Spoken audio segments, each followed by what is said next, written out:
আসসালামু আলাইকুম, স্বাগতম হেলথ অ্যাডভাইস ফর এর আরেকটি নতুন ভিডিওতে। আজকে কথা বলবো অ্যাসিডিটি ও বদহজম সমস্যার ঘরোয়া প্রতিকার নিয়ে। প্রায় আমরা অ্যাসিডিটি ও বদহজম সমস্যায় ভুগি, কিন্তু কিছু ঘরোয়া উপায় আছে যেগুলো ফলো করলে আমরা সহজেই এই সমস্যা থেকে মুক্তি পেতে পারি। প্রথমে বুঝতে হবে বদহজম ও অ্যাসিডিটি কি। বদহজম হলো খাবার ভালোভাবে হজম না হওয়া। খাবার ভালোভাবে হজম না হলে পেট আপসেট থাকে, অস্বস্তি লাগে, পেট ফুলে যেতে পারে এবং হালকা ব্যথা থাকতে পারে।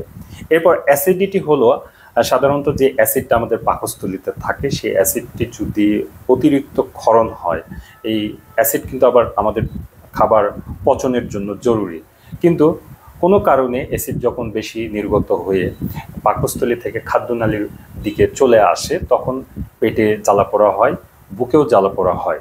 বদহজম ও অ্যাসিডিটির কারণ কি? বদহজম ও অ্যাসিডিটির মূল কারণ হচ্ছে আমাদের খাবার গ্রহণের শৃঙ্খলার অভাব। আমরা যদি নিয়মিত শৃঙ্খলার মধ্যে থেকে খাবার খাই, তাহলে কিন্তু আমাদের বদহজম ও অ্যাসিডিটি হবে না। তো চলুন কারণগুলো দেখে নেই। প্রথমেই হচ্ছে অনিয়মিত খাদ্য গ্রহণ। দেখা যাচ্ছে সকালের খাবার দুপুরে, দুপুরের খাবার রাতে এবং রাতের খাবার মিড নাইটে আপনারা খাচ্ছেন, এবং এই খাবারগুলোর মধ্যে কোনো সময় ভাত খাচ্ছেন, কোনো সময় ফাস্টফুড খাচ্ছেন, কোনো সময় সফট ড্রিঙ্কস। এই খাবারগুলোর জন্য কিন্তু আপনার অনিয়মিত যে খাদ্যাভ্যাস, এটার ফলে কিন্তু আপনার বদহজম ও অ্যাসিডিটি অটোমেটিক আসতেছে।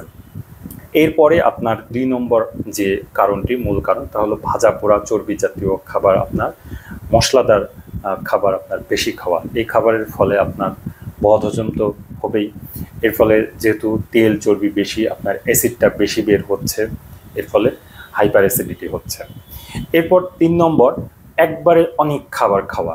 অনেকের অভ্যাস আছে, একবারে খাবার যদি টেস্টি হয় অনেক বেশি খেয়ে ফেলে, ওভারলোড হয়ে যায়, যার ফলে আপনার হজম প্রক্রিয়া ব্যাহত হয়, অ্যাসিডেরও আপনার এখানে কম বেশি হয়, যার ফলে কিন্তু এই বদহজম ও অ্যাসিডিটি হয়।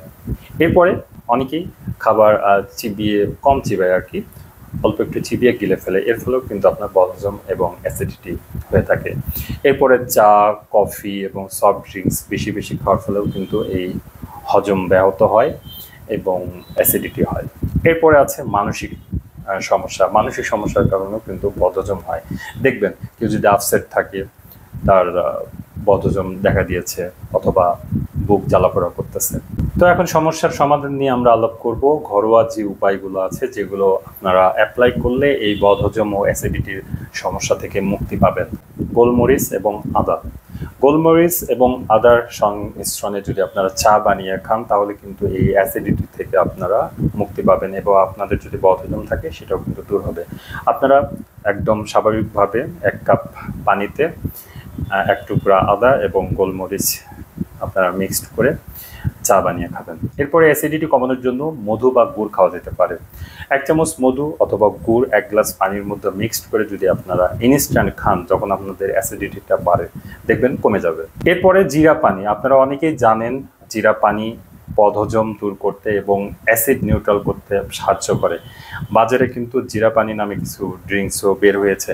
তো আপনারা এটা না কিনে খেয়ে বাড়িতে যদি জিরা পানি খান, তাহলে যদি হাইপার অ্যাসিডিটি হয়, এটাকেও নিউট্রাল করবে এবং হজমেও সাহায্য করবে।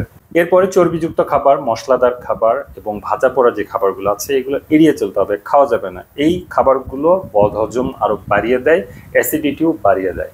তো সমস্যা সমাধানের চেয়ে আসলে প্রতিরোধ করাই উত্তম।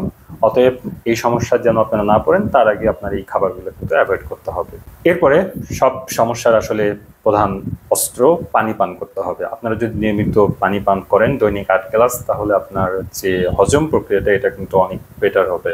এরপর সবশেষ যে কাজটি আপনারা করবেন, খাওয়া দাওয়া শেষে একটু পায়চারি করবেন, হাঁটাহাঁটি করবেন। এর ফলে আপনার যে বদহজম, এটা হবে না এবং হজম প্রক্রিয়াটা কিন্তু ভালো হবে। এখন ডাক্তারের কাছে আপনারা কখন যাবেন? এই সমস্যা যদি দীর্ঘদিন ধরে চলতে থাকে, এই ঘরোয়া উপায়গুলো ফলো করার পরেও যদি আপনার সমস্যার সমাধান না হয়, আপনার বুকে যদি ব্যথা হয়, বমি বমি ভাব হয়, খাবার গিলতে সমস্যা হয়, একটা জিনিস মনে রাখবেন, আপনার বুকের ব্যথা, এই যে অ্যাসিডিটির ব্যথা, এটা কিন্তু দেখা যাচ্ছে যে এই ইপিগ্যাস্ট্রিক রিজন এখানে হয়। এরপরে আস্তে আস্তে যখন রিফ্লেক্স হয় উপর দিকে, এই গলা পর্যন্ত কিন্তু এই ব্যথাটা চলে আসতে পারে বুক থেকে, বুক বরাবর। তো এখানে কিন্তু ইপিগ্যাস্ট্রিক রিজনে কিন্তু আরেকটা ব্যথা হয়, সেটা হলো যে হার্টের যদি কোনো সমস্যা হয় তাহলে কিন্তু আপনার ইপিগ্যাস্ট্রিক রিজনে ব্যথা হয়। তো কোনোভাবেই আপনার বুকের ব্যথা বা ইপিগ্যাস্ট্রিকের ব্যথা অবহেলা করা যাবে না। এই ফিচারগুলো যদি থাকে, বমি বমি ভাব এবং খাবার গিলতে সমস্যা, অরুচি, তাহলে অবশ্যই আপনারা চিকিৎসকের সাথে যোগাযোগ করবেন। ভিডিওটি যদি আপনাদের উপকারে আসে অবশ্যই শেয়ার করবেন, ভিডিওটি ভালো লাগলে লাইক দিবেন এবং আরও কি কি বিষয়ে ভিডিও দেখতে চান কমেন্ট করবেন। সবাই ভালো থাকুন, সুস্থ থাকুন, আল্লাহ হাফেজ।